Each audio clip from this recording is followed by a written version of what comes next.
Bismillahirrahmanirrahim. Hello everyone. Today I wanted to make this video to discuss the concept of God. In common debate, God is spoken about in many ways, with many different viewpoints being taken. The atheistic arguments against the existence of God, in my opinion, are mostly emotional arguments as to why does God want us to worship him? I would never worship someone who would punish me if I did not worship him. With the Christian arguments saying that God is all-loving, all-knowing, and all-powerful, the famous trilemma. I want to speak today from an Islamic perspective, an Islamic point of view of God, which is rooted in God being the way that he is. In this vein, I would like to discuss two main surahs from the Quran. These are called chapters as well. They're known as chapters of the Quran.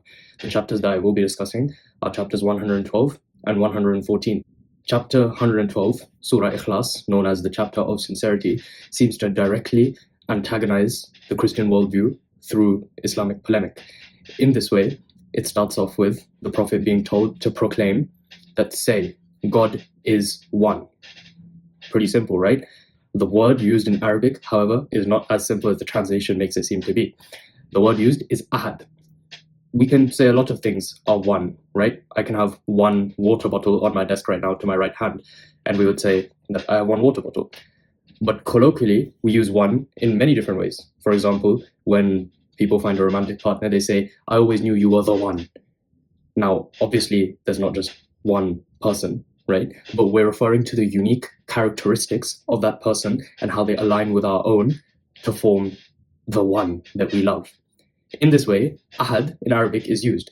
In Arabic, there are two words for one. There's wahid, which means numerically one, and there's ahad, which means uniquely one.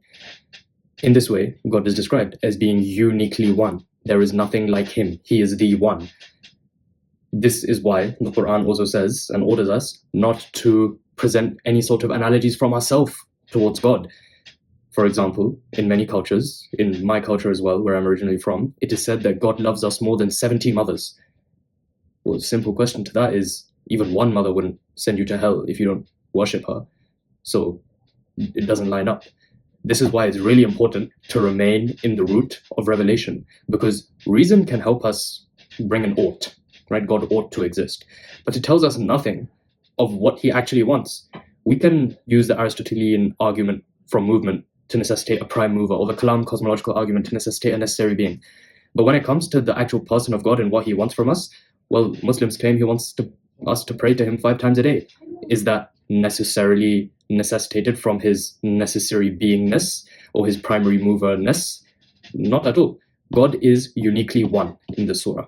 He is ahad. Then the Prophet is told to say that Allahu Samad. Samad is referred to in Arabic as a large boulder. And you're like, large boulder? What does that mean? Well, in Arabic war culture, when there is a fight going on and there's enemy onslaught with arrows and spears and swords and people running at you, there's used to be boulders that people would hide behind. And that is As-Samad. God is, in that way, the foundation for life. If we take a precursory overview of all philosophical argumentation, the question that arises in people's minds before they engage in these discussions is, what is the meaning of life? What is the purpose of life? Why shall we live? And the Quran here says that God is that reason. He is that boulder that prevents you from the onslaught of life, and in some ways, some questions that are difficult to answer without his existence. I mean, take this for an example. If there is no God and there is no day of judgment, then people who have committed atrocious acts like murder, and not just murdering one person, murdering millions of people, take Hitler for an example, and another person that devotes their life in the service of mankind to help them flourish, to teach, to heal, they will both be equal and they will die. Every person listening to this would just live and then die, and it's finished. So what is the meaning? What is the purpose? Well, many arguments have been proposed. I'm not the first person to think about this, of course. And people promote hedonism, that the purpose of life is simply to have the most amount of pleasure. We know neurophysiologically that pleasure is a baseline related thing. You reach a certain level of pleasure, your brain adapts to it, and you want more and more. So it's a purpose that can perhaps never truly be reached. However, it's a purpose that's proposed. There's Stoicism, to master the inner self. There's many different arguments as to what the purpose of life is from philosophy, but the Islamic perception is that we have been sent onto the earth to worship that one God. Anyway, slight tangent. To continue on, the Prophet is told to say that God did neither sire nor was he sired. He was not given birth to, and he was not birthed. This is directly against the Christian worldview, in that Christians believe that God is all-loving, and that he, according to certain philosophical arguments in no short form, like the Kalam cosmological argument, that if God is necessarily the way he is, he could not have been any other way. So he must have always eternally been all-loving. So then the Son is posited and the Father is posited, and that they existed co-eternally in perfect love with each other. But God says no. We assume causality in all of our observations. The scientific axiom for the scientific method is that causality occurs in a temporal fashion. God says no, that doesn't apply to him. He does not birth anything, and neither was he birthed.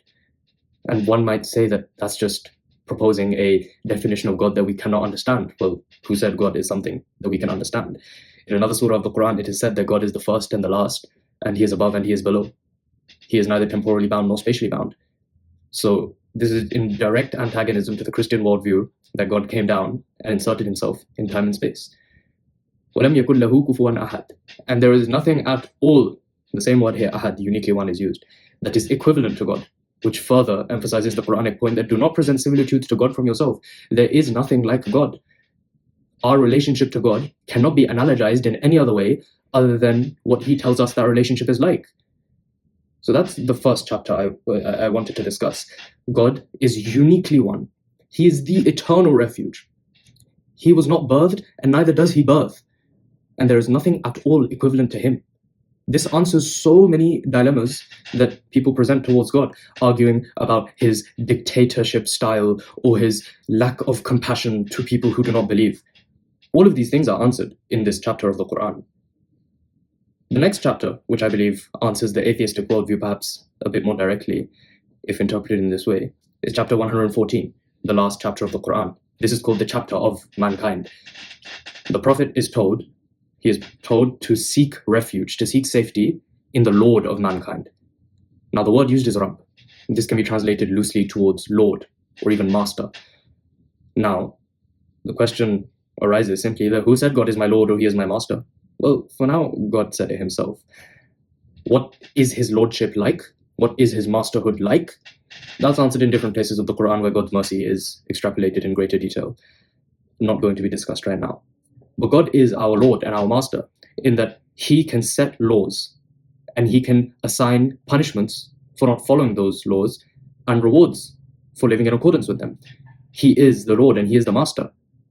And we are told to seek refuge in him.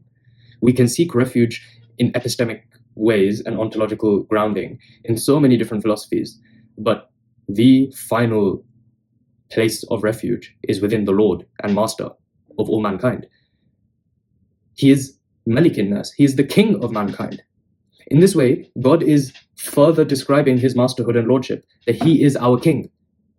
A king has ultimate authority over his kingdom. He can do whatever he likes in his kingdom. He has that authority. If a king decides to increase the tax rates of his citizens, then he can do so. If a king decides to proclaim a war, his citizens must fight in that war or they will be exiled from his kingdom. God is the Lord and the king of mankind. A king deserves respect. When you enter the courtroom of a king, you bow.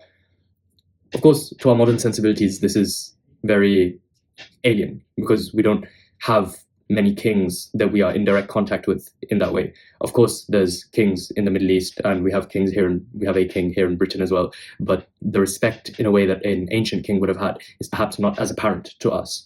But we still know what a king is. There's popular media which shows us how people used to act in front of kings. But then something really interesting happens. We're told that he is our master, and we're told that he is our king. But then we're simply told that Ilahin Naas, he is the God of the people. The only relationship to God that we have, which succinctly ties everything together, is that he is our God. Again, with the modern sensibilities, ever since Nietzsche proclaimed that God is dead and we have killed him, we have seemed to forget what it means to have a God. What is a god then? It is a person or an agent or a deity that we proclaim our worship to. And then that begs the question, what is worship? Because many people claim that hedonists worship pleasure, or that certain people worship science, or they worship nature, or they worship the universe, or they worship philosophy, or they worship logic. So what is actually worship? Worship in Arabic means to declare oneself totally at the mercy of, and I use that word loosely, but to declare oneself weak in front of, to ask for help from someone, to grovel in front of someone, to bow in front of someone. God is that ultimate being in front of whom we bow and grovel. That is worship. And what precludes that worship is the bearing witness to the fact that he is God. That is why we as Muslims, our statement of faith and allegiance is La ilaha illallah. There is no God but God. Islam in this way is radically monotheistic. That's why in the previous chapter it was also said that Allah is Ahad, he is uniquely one. In Islam, there is pure monotheism. And what are we told to seek refuge from? Min sharril waswasil khannas, from the evil of that whispers and then retreats. We all have intrusive thoughts. We are told to seek refuge in God from these whispers. Why? Well, because any other framework, there is no grounding for morality, whether it's material naturalism, whether it's atheism. If there is no giver of morality, then all human behavior can simply be chalked down to evolutionary adaptation. The question, rather, why is it wrong to harm someone, can simply be answered that we are a social species that seems to have formed tribes over our millions of years of evolution. And if we harm a member of that tribe, then the overall reproductive capacity does not work as well as it would if we were all individualistic. And that's why we have societies that are collectivist, more so in the eastern areas of the world than the western areas of the world, but the western areas of the world still exhibit some forms of collectivism.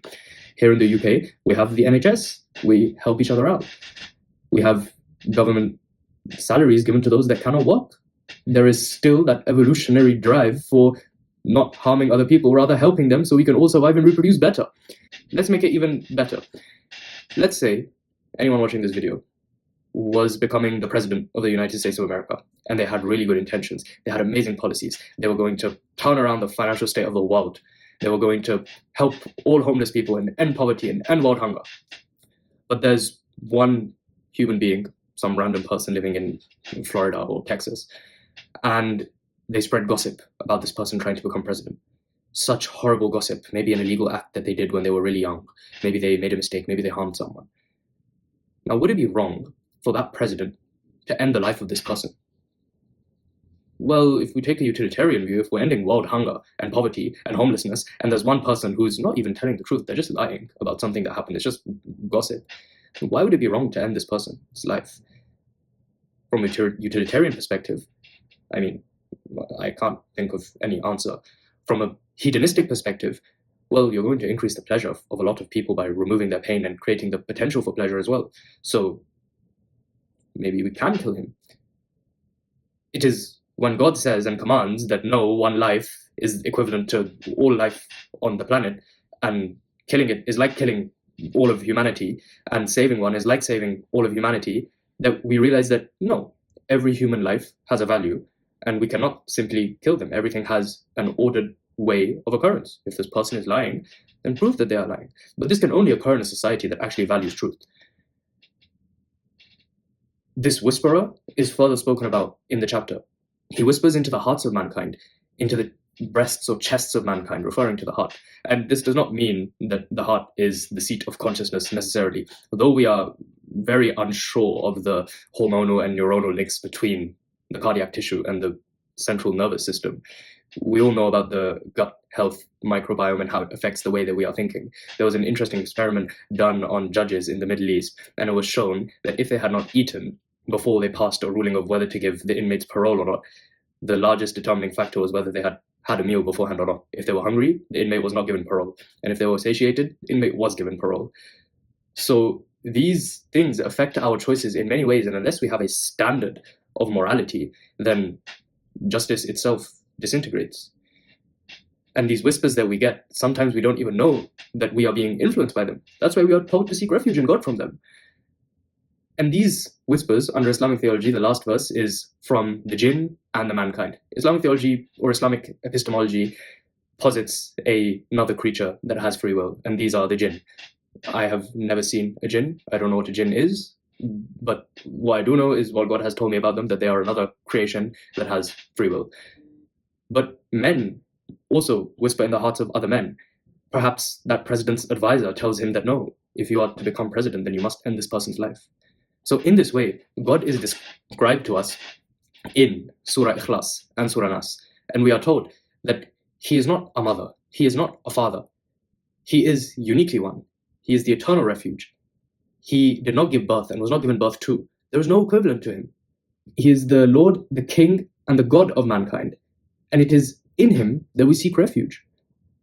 This is just some thoughts that I had, because I believe that the main contentions people have towards God are birthed from an incorrect Christian understanding of God. And the Islamic voice seems to be completely hidden from the rest of the world.